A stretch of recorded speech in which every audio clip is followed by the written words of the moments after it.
doing it. I didn't smoke weed for 5, 6 years. Yeah, I smoked it when I was a kid, like everybody else, but no, I had totally stopped smoking. And then when 2.5 years ago, I moved back to Ohio to be around family, and they wouldn't give me no pain meds up here. And I said, well, let me try smoking. So, I just started smoking, and now it helps me go to sleep at night. It helps with my neck pain and my lower back pains, So, and it's more healthier than eating a pain pill. So that's how I got started, and then I just kept going, and now my little 2-plant setup's turned into a 12-plant, $3,000 setup, and that's where we're at today. But I love it. I don't know. I just love doing it. And now I've gotten to the point now that I actually smoke it. Now I can taste. It's like, oh no, this shit right here is no good. I don't even like the flavor of this. And it helps me in my journey, because then I realize, okay, remember, this so and so that was harsh tasting, and it didn't come out. So then I'll stay away from plants like that. What? So, JB, let me see that I got this right. Weed has been in your life for a long time. So, before you were blind, you started growing, or after you were blind, you started growing? Oh, I've only been growing for like 8 years. Oh, wow. So, you started growing? Competitor. I ain't giving up nobody's credit. He can beat me growing. He keep me sharp. When he's modest about how good he is, and it's something about his process, one day he told me he felt this leaf and it wasn't the right nutrient, and I just was astounded. See, I'm looking for a visual cue, and he actually feels down the leaves, and it is a difference, and he's so empowering from that standpoint that I feel like I got more. I could see he can't, so I feel like I got an advantage, but I don't. It's his passion too. I wouldn't say there's like a handicap to him at all, because his passion for it matches mine. Right. So on that, I say absolutely. We love the plant. Everything he said about different strains, do this and growing them, because they unique. These plants is I'm sure he feels the same thing. If I'm having a bad day, taking care of my garden is work better than therapy. Yeah. It's the plants give you that back. And it's no talk back, but they respond to what you do. If you overwatered it, it's gonna be mad at you tomorrow. Sometimes these plants fake it. They'll droop their leaves like dirt was dried out, and it's water in that root ball. It was quit faking. And see, I see that, and I don't even know how he does that, but I know it's the same because I see his end results though. So James is so inspirational in that meeting him and meeting some, it's we was brothers anyway, because we got that's something that we share. Well, it's funny that you mentioned that, because I think a lot of us are probably wondering, well, how do you two end up getting together in the first place? How did you connect? Check this out. You want to really know? I really want to know. I needed a new light. I go on Facebook Marketplace, always want to recycle something, never buy nothing off the shelf. I looked up in the paper, he had a light for sale. I went to purchase the light, and it was almost instantaneous, a good karma.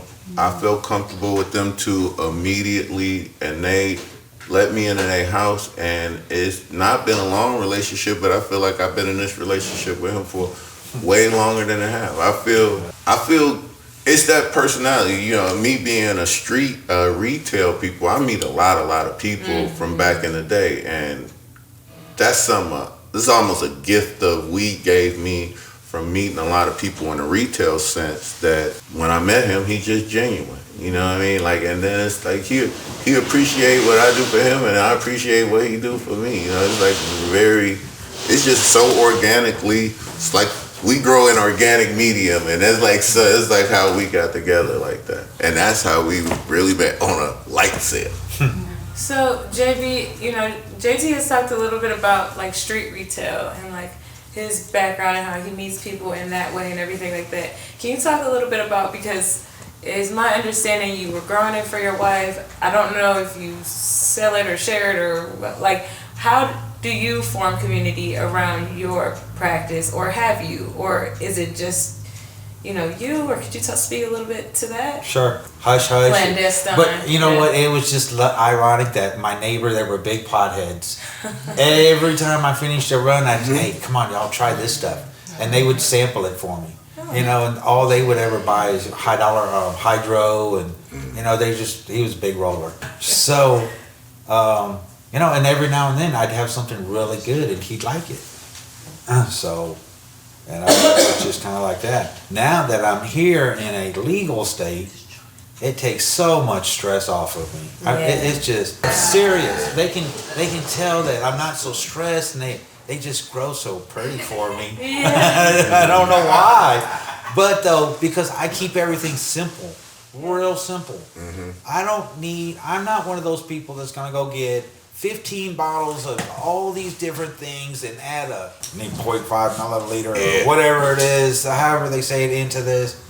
I use 2 things in my soil, and that's it. I use a base, and I use a grow or a bloom with some molasses.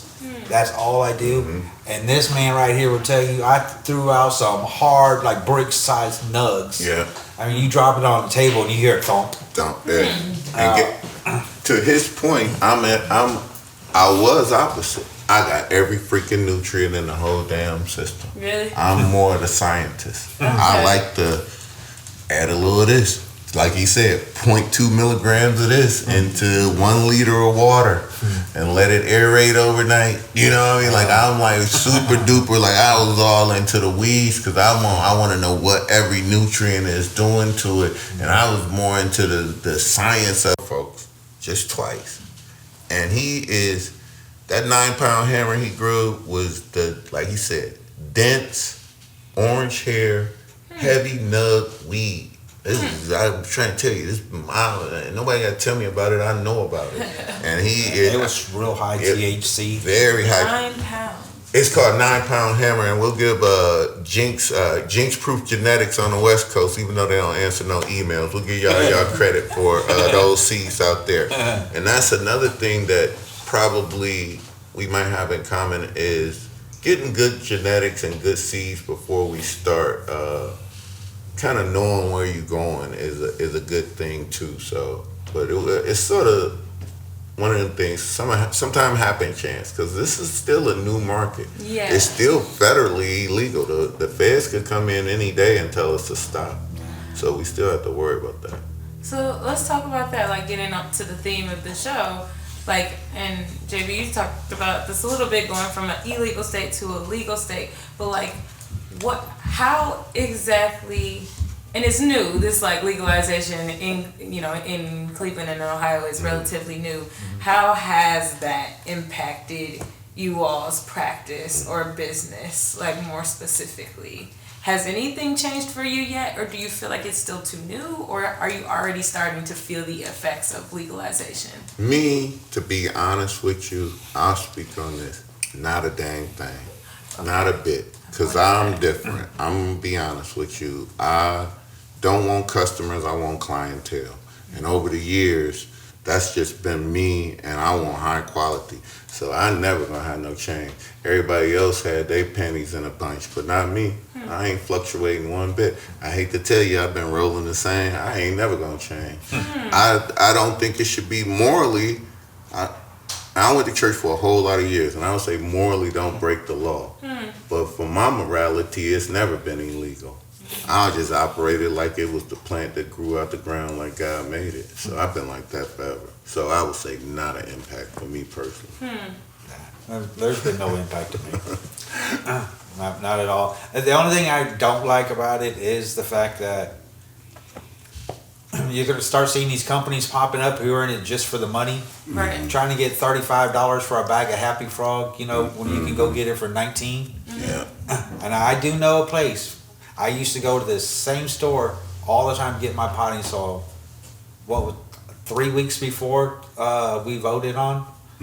Boom, their potting soil jumped way up. Their prices jumped way up. See, so those people are in it just for the money. I'm looking for the people that are in for the long haul, who's sincere about it. And that's about it on that. So I have two follow-up questions. Do you feel that what happened in a previous election when we were able to vote for issue 1 or issue 2? Forgive me because I can't remember which one it was, but I know those both were very important. Yeah, do you feel like? So I remember I ran into Poke a little bit after the election. We were talking about how important it is to vote, but how it was nice to actually vote and then see that vote actually make a change. Do you feel? Do you all feel that any of that momentum personally impacted you? I don't know if you voted before or after, or what your politics around voting are, but how did that feel for you, or were you involved at all with any of that? Yes, I did vote. Yeah. I voted yes for both bills. Yeah. I think women should have the right to have an abortion, and I believe Americans should have the right to smoke pot. Absolutely. And that's our next show.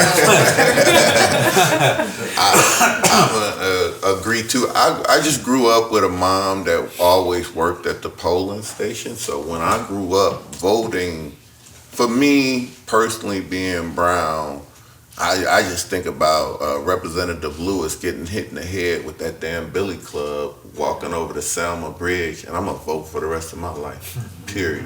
And if you don't think the national election is bullshit, and I agree with you, but locally, shit, you better get the right person on your child's school board. You better get the right person picking up in your neighborhood. Yeah, I agree with you. National, it might be watered down, but the dude you could walk into his office and you got an effect on your life, like here in Ohio, that vote was important for us. How you gonna take a woman? I don't understand how a man even get to vote on women's right, let alone what they do with their body. You know, I'm brown and people was forced into that. I agree. And it was good that the both of them was on the bill together because it got the right demographic out. Sure. Yeah. So people who was cool with that were like, shit, yeah, y'all can smoke weed too. So that was like, beautiful. And I voted for the first time. We some suckers in Ohio. Everybody was worried about how much money Nick Lachey was going to work in Cincinnati when we could have carried around, well, they was going to let us carry around 2.5 ounces then legal, and they didn't push it through because they was like, oh, he going to control.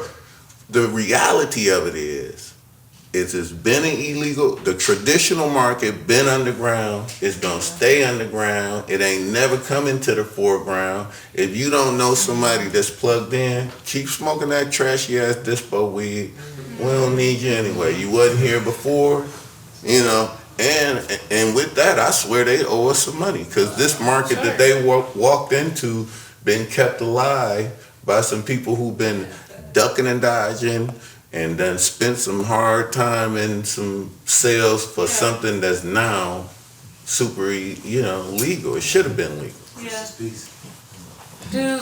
Do y'all see any opportunities? Like I hear you all saying that things aren't really changing for you, but you showed me, JB, your YouTube video today, and you have some plants here that I've never seen with some names I've never heard, and I feel like there's an opportunity, at least for me, who's out of the game a little bit, to learn more about stuff and get a little bit more marijuana education to change people's perception of people who smoke weed. Even, we've been talking about narrative change. I think there's opportunity there. Do y'all, even if, I guess, your practices haven't changed right now, do you see any opportunities, or at least in that way, non-monetary opportunities for things to change around who smokes, why they smoke, perception, these sorts of things? Go ahead. I would go and I would say that Michigan went over first, and when Michigan went over, I went straight to Michigan and we started a company, Tuck and Roll. It's probably on that pot right there. We went up there, we bought a license to cultivate up there. And it was a guy, I'm gonna give him all credit, Sapo World up there out of Grand Rapids. He had a whole campaign that I think should come to Ohio about break the stigmatism of smoking. Right. And it is a lot of opportunities. If you want me to tell you the truth, I would rather everybody leave a club at 2:30 in the morning greened out than drunk. Right, sure. I have a career with both, and I came to a crossroad in my life. They both wasn't going to exist.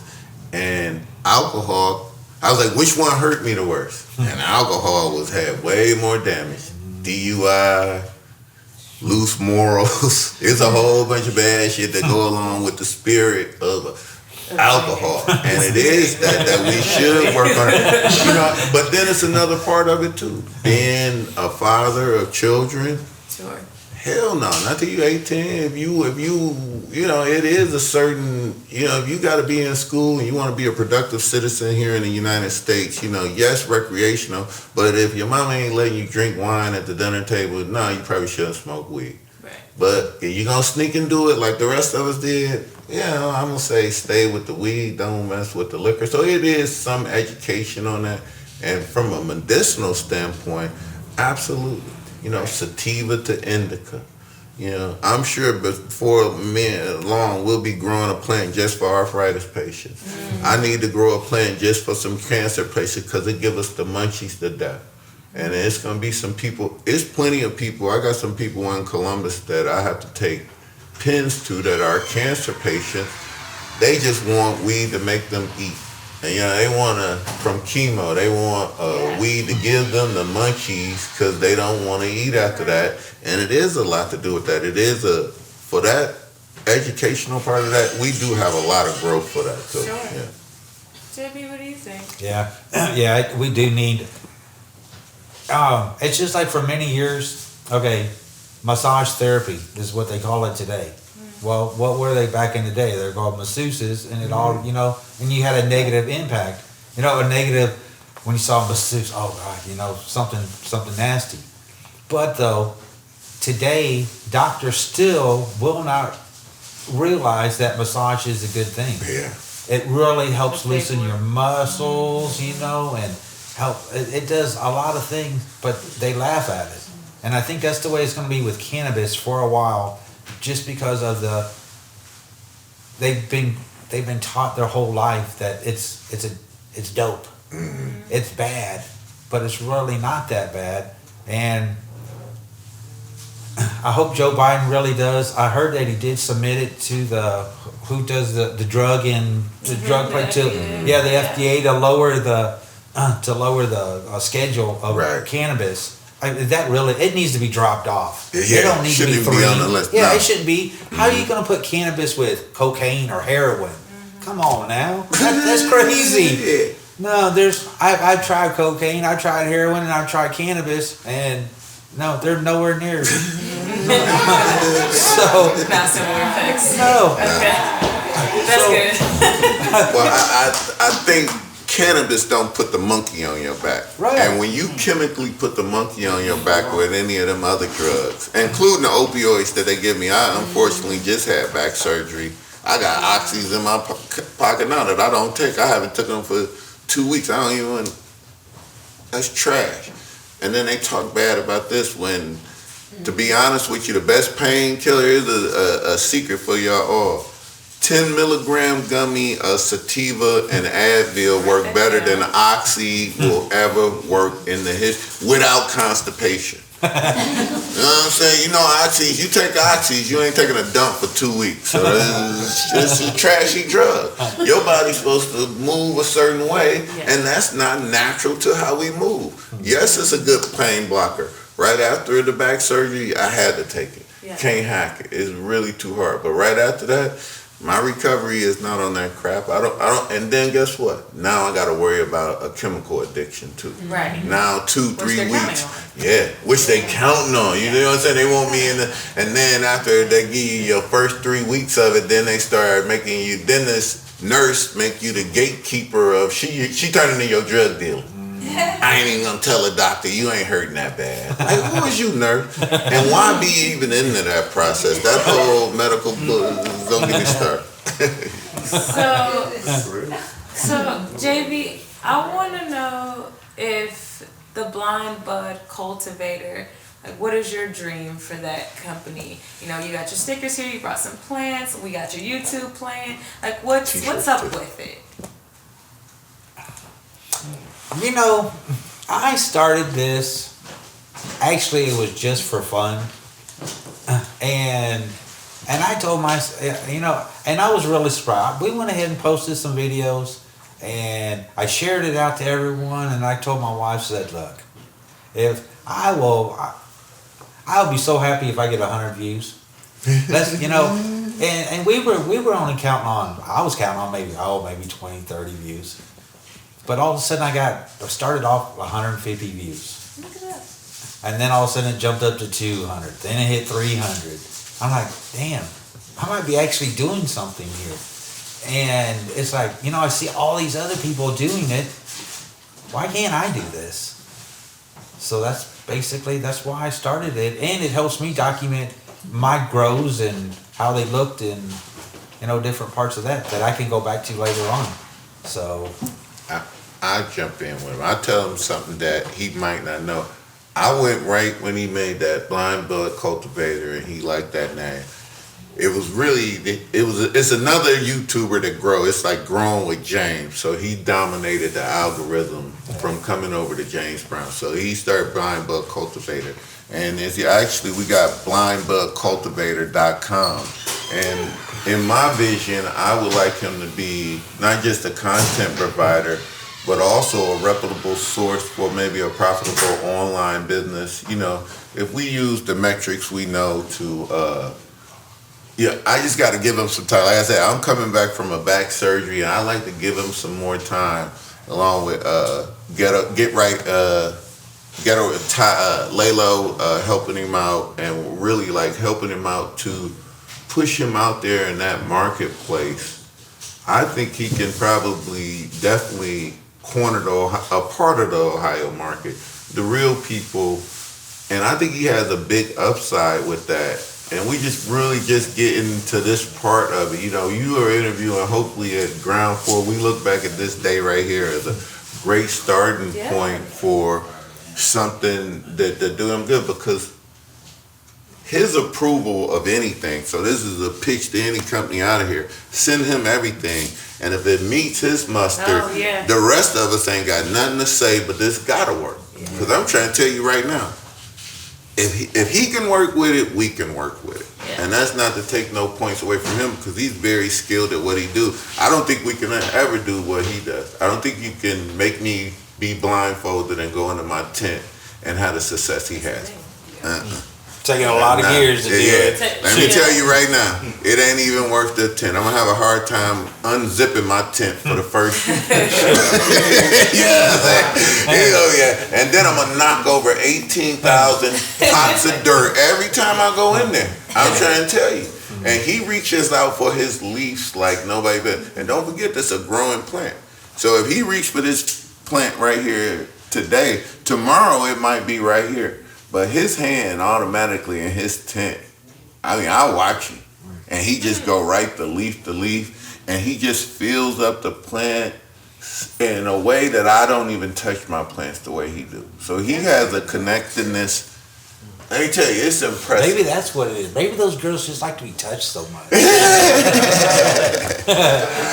that's why they don't have a problem giving me big bugs. Yeah, because he do. And guess what? I don't touch mine. I talk to him every day. No, I do talk to him. Oh Yeah.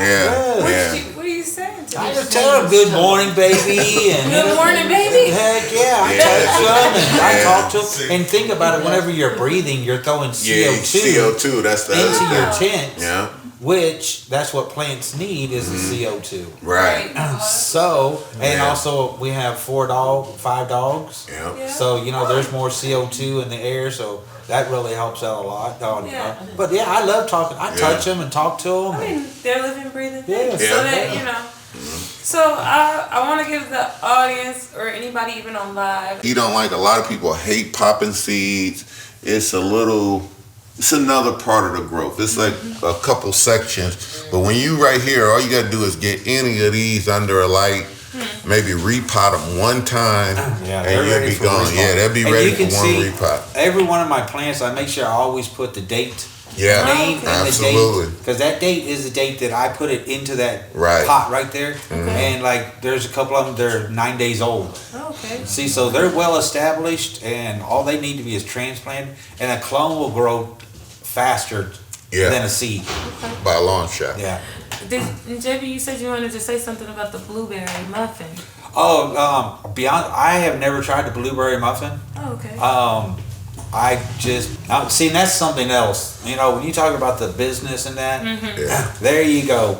You know, people are coming out. I went to an event, and these people were asking $50 for a cutting. Yeah. Okay, a cutting is just Snip cut right it off. here. And then give it to You them wanna so show they you? can start Yeah. making it. Yeah. $50 just for that cutting that you have no idea is going to make it. Right. $75 for a clone. You know, $150. Come on, guys. Yeah. But now hold on now. Is there some of them that are actually worth more than other ones, like that are just extra special, or they all should cost around the same amount? I personally don't feel that any clone's worth no $200. To me, it's a plan. Yeah. I don't care how good you think your plan is. You know, and that's what people are. Let's just, you know, if my name, let's just say in 5 years from now, I get real big. You know, and say, oh man, I gotta pay $300 for that because James Brown grew. You know, it's his stuff, and that's all it is. Yeah. You know, And that's more important. I like to jump in on that too, because back in the day that wasn't that. And let me tell you another reason why we are together is so our genes don't die. It used to be back in the day when we grew, you gave whoever else was growing, you wanted him to grow your plants. Right. Because if you have something bad happen, spider mites might come get you, your power go off for 2-3 days, your automatic water system don't work, and you lose your good genetics, and you stuck, you just out of luck, and you done lost. I know a good company in Michigan, Superior, lost all their genetics from a power outage. So it used to be, I want my friend growing that, so if I lose it, I could call JB up, and like he said, he would never charge me $50 for a cutting. I'll give it to him. Yeah. If he asks me for a cutting, I'll give it to him immediately. I mean, I'm not going and that used to be in the kind bud days where marijuana was never like any other scheduled drug. We had a way different mindset about weed. The weed man back in the day never got robbed. He was like the medicine man of the neighborhood. We was protected. We always got in a concert for free. Everybody always take care of the good weed man. The weed man is known, like he always cool, and it was never no gangster element. And it was part of that sharing the plants. It's always been a kind trade. You know, that was actually a term, especially like in the '90s when we was in Kent. Kind trade, you know, it was never monetary like it is now. Like barter system, all and just the way, different source of economy. 100%, 100%. man, that's how I used to get my yard mowed. I swear to God, I was hair bro, I'd give me a half ounce mow my yard, and he'd be over every single week. Yeah. He never. If there are no questions, if you two don't have anything more you'd like to share, or maybe there is something you'd like to end off with, maybe an affirmation or a hope or a wish or a dream, which you might want to see in the future to come around this issue and around both your practices independently, or this budding friendship that you guys have started together. Is there anything you thought? Oh, I'm sorry, there was a question. But that was a wonderful plant to grow. It only got 3 feet tall. But it had buds on it like this at the end of it, man. Yeah. They were huge, really dense buds, and Everybody write that down. Right. Look for that. You got them seeds. Send them suckers over to JB immediately. We'll have them popped in a day. yeah, and seeing a lot of times, you know, I don't always clone stuff because I just don't have space. Right. But there's so many of them. I wish the blind bud cultivator. I'd appreciate it if y'all would look it up for me. You know, hit that like button for me and subscribe. I've got a lot of things going on. I'm hoping to see this really take off. I just got an estimate. I have a piece of property next door to my house. Well, I just got an estimate on getting it cleared.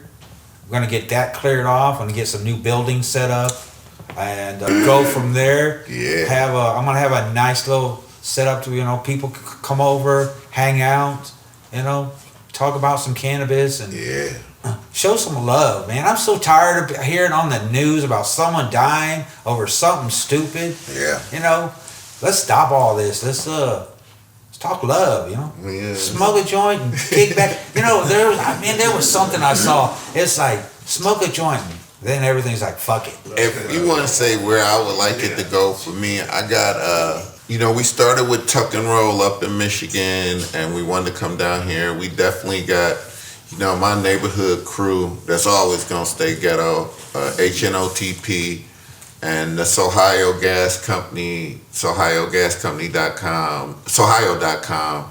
We'll be going online with that, and similar to that. But to be honest with you, all of that I would do for that, I think it's safety in numbers, and I'm at that age too. Like you talk about the love, I'm blessed that I got Worcester Skate Shop as an economic engine for me. So if I could get him going with that, hopefully, you know how it is, helping somebody out, maybe I'd catch some karma back off that. And I would definitely like to see us grow and just be. For me, I don't think I need no more validation. It's not even about that. I think it's the proof in the pudding. Just come over and smoke me right now.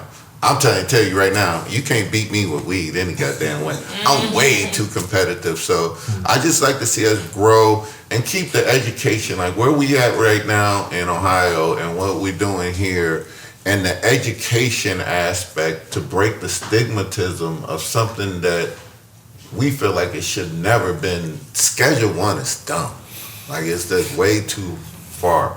But it is another thing. I'm gonna tell you right now, you're gonna get in trouble. Don't eat too much gummies. Edibles definitely need, and we gotta educate our children, We can't let them, it need to be recreational for adults, And if you sneaking at 16, you was mannish, you bad. I snuck before that. So I understand that part about it. I'm sure some young guys getting alcohol too, but it should be a limit, and that part of education and keeping it safe for us all. And it will be a thing too, that you gonna want to know me or him, because the fake weed is tremendous. Don't buy no CBDA. That shit is not of this plant. That shit is made in a chemical lab. It is not real. If you break your bud open and it's full of powder, that is not crystals. That is some chemical shit. And that powder shit is, I'm like, if you bought it from the gas station, I hate to tell you, Delta 9 and all of that shit is sprayed. They taking CBD weeds and spraying it down with some bullshit chemicals and fucking with a marketplace that never was messed with. Don't do that. You gonna want to know me or him, because you want to know what dirt we growing in, how we grow about it, and it's going to be that. And I think in that, hopefully things regulate and balance out for us, that we can get a share of this market that I promise you, these corporations bitching about us not paying taxes need to come pay their royalties for us for keeping the door open, and you just going to walk in on top of me? And release a bunch of it. And let me tell you, in the neighborhood, we will whoop your ass. You come try to set up on my crack block, that shit was a joke. You wouldn't even walk on our block thinking you're gonna sell some shit. That's just real rules. Everybody understand business.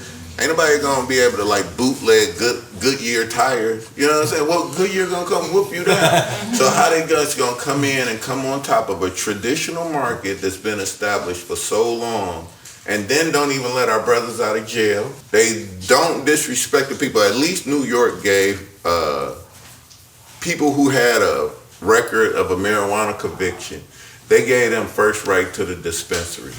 And Ohio ain't even start talking about this shit yet.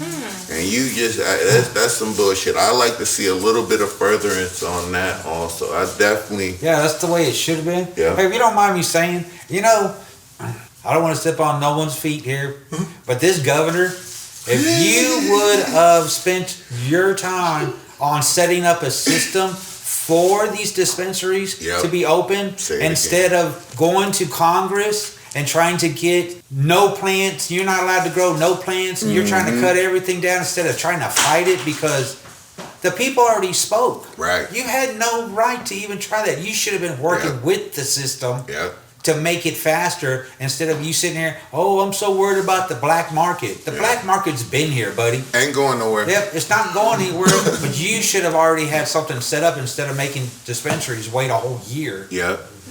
all these people are sitting here waiting. They're just waiting. Yeah. And now guess what? He said it in his own talk. Oh, we got 90 days versus us being in the Wild Wild West. And he's dumb because all of us who old enough to remember Schoolhouse Rocks, about I'm just a bill. We in regular order, folks. So that bill is sitting on Ohio's Columbus Hill and gonna wait till we get through regular order. If y'all don't know what parliamentary this is, got on first reading, second reading, we got any amendment. This shit is 2-year process. Just look at New York's model, and you gonna be that long, and that's what you get. But guess what? I'm gonna take full advantage of the ambiguities of the law, and I'm gonna just gonna operate like we always operate. On. And he is right. And here's another dumb move that you ain't no $1 million grow, even since it's been medical marijuana, no more than the traditional market. Bring us in and access. You want to know how you want to monetize this thing? I'll be happy to pay you $100, $200 to grow all the plants you let me grow. I'll pay my taxes every year. Just don't come knock on my door. It's an easy way, but you's too dumb. You won't ask all the experience in the world how you want to go about this. I'll tell you flat out. Edibles is super bad for kids. Don't make it look like candy. You know, don't package for children. You know what I mean? Make it a separation. If they sell alcohol, you probably can't sell that. Check your IDs. It's definitely a way for us to keep our children safe. I'm all about that. I got children. I'm hoping to have my first grandchild. I don't want them to have that effect. Yeah, we got to be legally responsible, but then get the information from people, you know, who know the information. Our governor is that. I tell you why it went, because they didn't think it was gonna pass. Yeah. That's why he ain't do no framework for it. That's interesting. Well, thank y'all both for your insight, for your strength, for keeping this movement alive, bringing these plants by. Changing my perception, me personally, of like who grows weed and why and what can it be used for and these sorts of things. I think that I see all sorts of opportunities, and I see even like being able to have you out here, JB, talking to all of us, and we would have never known, and being connected through marijuana and this topic, I think shows in real time the opportunities for connection and community and healing and growth. Yes. So I really appreciate, both of y'all taking the time. And with that. Interesting as fuck. We definitely should link at our Yeah, we got. Okay.